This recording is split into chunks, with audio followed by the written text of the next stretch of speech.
দুনিয়ায়ও আল্লাহর ইবাদত করতে পারলাম না। হায় রে মানুষ! এজন্য রাসূল সাল্লাল্লাহু আলাইহি সাল্লাম আমাদেরকে এত সহজ করে দিয়ে গেছেন, এই সহজটার আমরা আরো সহজ বানাইয়া একবার ইহুদিদের মধ্যে ঢুকে দিছি। কিসের মধ্যে? আসসালামু আলাইকুম ওয়া রাহমাতুল্লাহি ওয়া বারাকাতুহু। কথা কি বোঝা যায়? আপনারা সকলে ভালো আছেন তো? আল্লাহ রব্বুল আলামিনের অশেষ মেহেরবানি যে মহান রব্বুল আলামিন আমাদেরকে পবিত্র জুমার দিন এবং মুহররমের তৃতীয় জুমা আল্লাহ রব্বুল আলামিন আমাদেরকে দান করেছেন। আমরা আল্লাহর রহমত ছাড়া আগে মসজিদে আসা সম্ভব না। আল্লাহর রহমতের দ্বারা আমরা আগে মসজিদে এসে মন খুলে জিকির করতে পেরেছি। এজন্য সকলে একবার শুকরিয়া আদায় করি, আলহামদুলিল্লাহ। জিকির করতে পেরে খুশি না বাজার? খুশি না বাজার? আল্লাহ রাব্বুল আলামিন বলেন, আমার যেই বান্দা দিল থেকে জিকির করে আমি স্বয়ং আল্লাহ তার ভিতরে চলে যাই। সকল বলি সুবহানাল্লাহ। এর থেকে আর কি চান? এর থেকে আর বেশি চাওয়ার আছে? আল্লাহ কই থাকে? আল্লাহ মুমিনের অন্তরে থাকে, আল্লাহ কোথাও থাকে না। এজন্য আমরা খুশি না বাজার? আজকে যে আল্লাহ রাব্বুল আলামিন আমাদেরকে জুমা নামাজ আদায় করার জন্য মসজিদে এনেছেন, আল্লাহ রাব্বুল আলামিনের আরো বান্দা আছে না? এলাকায় আরো মানুষ আছে না? তারা কিন্তু কেউ খেতে পড়ে রয়েছে, কেউ গাড়ি চালাইতেছে, যার যে কাজ আছে সেই কাজের ভিতরে ব্যস্ত আছে। তো আল্লাহ বলে, যে বান্দা নিয়ত করছে আমি ওই বান্দাকে নামাজ অবশ্যই পড়াবো। কি পড়াবো? নামাজ অবশ্যই পড়াবো। যে নিয়ত করে নাই সে তো এই রাস্তাটাই চলাফেরা করবে, মসজিদের আর বারিন্দা পর্যন্ত আসার শক্তি তার হবে না।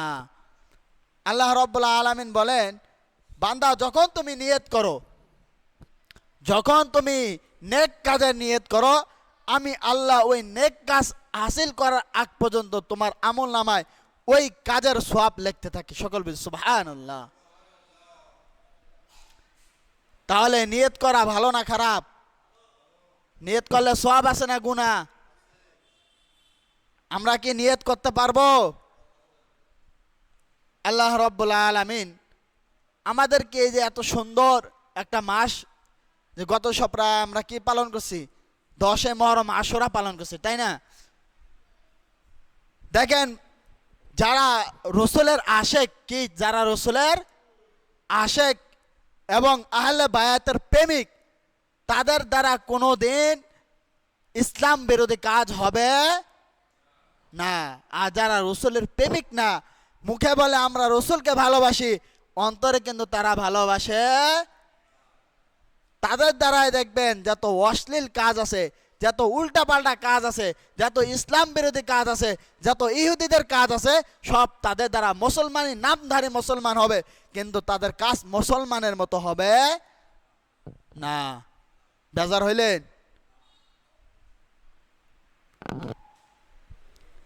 এজন্য আল্লাহ রাব্বুল আলামিন বলতেছেন যে যারা রাসূলকে ভালোবাসে, যারা রাসূলের আহলে বায়াতকে ভালোবাসে, একমাত্র তারাই কাল কিয়ামতের দিন রাসূলের হাতে হাসান হুসাইনের হাত ধরে জান্নাতে যাবে। সকল বলি সুবহানাল্লাহ। আর যদি ইয়াজিদের বংশ হয়, তাহলে ওই ইয়াজিদের সাথেই কই যাবে? জাহান্নামে চলে যাবে। এজন্য বাবা, এই জুমার দিন আমরা কি করতে আসি? নামাজ পড়তে আসি নাকি? কেউ আহে 2 রাকাত নামাজ পড়তে। কয় রাকাত? কথা বলেন, কয় রাকাত? 2 রাকাত নামাজ পড়তে হয়। তো তুমি ফরজ আদায় করতে আইলা, রাসূলের সুন্নাত ধরলা না, ওই নামাজ কখনো পূরণ হবে? আপনি ভাত খাইতেছেন কিন্তু তরকারি নিলেন না, ভাত খায় মজা পাবেন? কথা বলেন না কেন? ভাত খাইতে বসেন, লবণ নিলেন না, তরকারি নিলেন না, ওই ভাত স্বাদ লাগবে? স্বাদ লাগবে? ঠিক তেমনি নামাজ পড়তে আসলে যদি সুন্নাত কেউ না পড়ে, তার ওই নামাজ ওই সাদা ভাতের মতোই। নামাজ কি? ওই সাদা ভাতের মতোই। এজন্য বাবা জুমার নামাজে সপ্তাহে একদিন আসি, তাও যদি সুন্নাত না পড়ি তাহলে আর কবে রসুলের সুন্নাতকে আঁকড়ায় ধরুন? রসুলের সুন্নাত ছিল মুখে দাড়ি রাখা, কিন্তু আমরা রাখি না। আবার অনেকে ফতুয়া দেয় দাড়ি রাখলেই নবীর আশেক হওয়া যায় না। কি করা যায় না? তা তোমার ওই সুলা দাড়ি তো নবীর আশেক হওয়া যায় না। যেখানে আল্লাহ রসুল সাল্লাল্লাহু আলাইহি সাল্লাম বলছেন যে আমার একটা সুন্নাতকে জিন্দা করলো, কি করলো? যে আমার একটা সুন্নাতকে কায়েম করলো, একটা সুন্নাতকে জিন্দা করলো, কাল কিয়ামতের দিন তার ওই সুন্নাতের কারণে আমি তাকে আমার হাত ধরে জান্নাতে নিয়ে যাব। তা সুন্নাত কায়েম করা লাগবে না? বাচ্চারা কথা বলে না, সুন্নাত কায়েম করা লাগবে কিনা? ঠিক আছে, তোমার ফতোয়া ধরলাম, ঠিক আছে, যে তুমি বললা যে দাড়ি রাখলেই নবীর আশেক হওয়া যায় না।